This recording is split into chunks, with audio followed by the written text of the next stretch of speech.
L'obéissance vaut mieux que les sacrifices.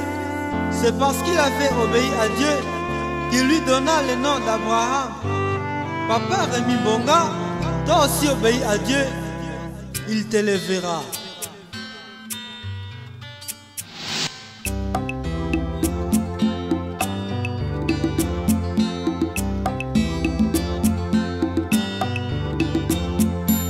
Tombola miso na yo na likolo, omeka kotanga nzoto, tala bomengo na pesi yo.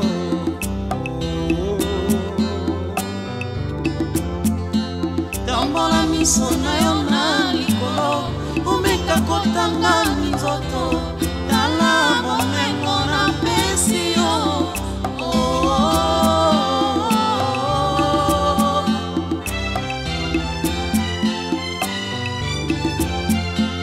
Tango nyonso osalaki kotosa maloba na nga, yango napesi yo kombo ya Abrahama.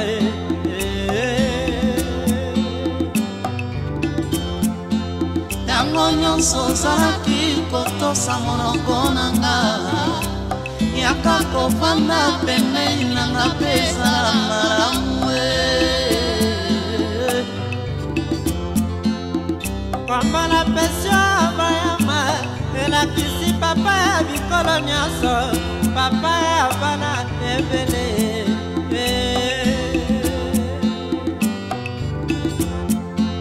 Okozala papa ya bana nyonso na mokili ya se, moto nyonso akopambolama mpona yo.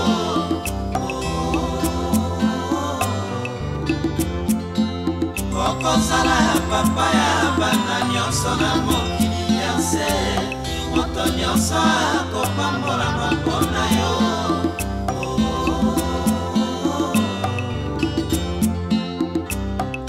Esengola motoko ya kopambola yo, ngai mpe nakopesa ye mapamboli. Kasi ngola motoko ya kolakela yo mabe, ngai Nzambe nakopesa ye etumbe.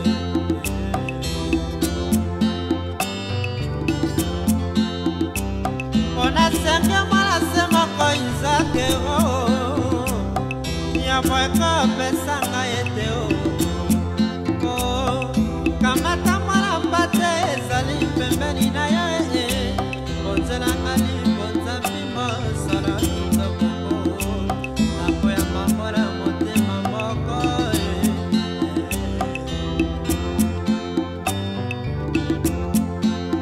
Okozala papa ya bana nyonso na mokili ya se, moto nyonso akopambolama mpona yo.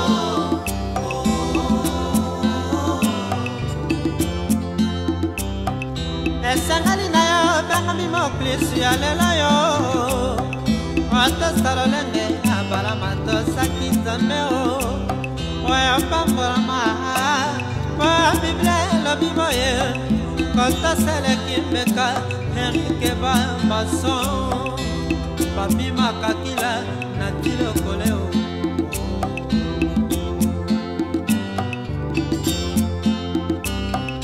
Esengali na yo bengami moklisu ya lelo yo, otosa lolenge abalama tosaki Nzambe o, oyo pambolama po Biblia elobi boye, kotoseleki mbeka evangeliste Tuse Matomba o.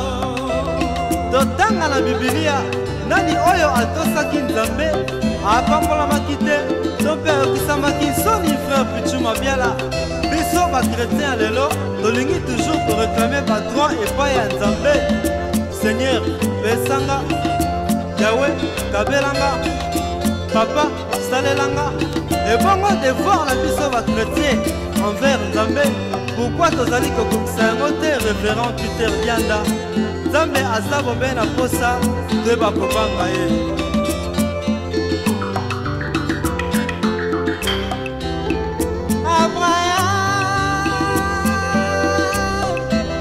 Abraham elakisi papa ya bikolo nyonso, papa ya bana ebele.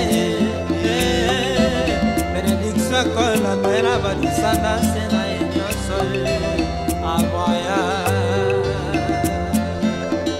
papa te betela nkolo lindanda mapamboli no yango wana te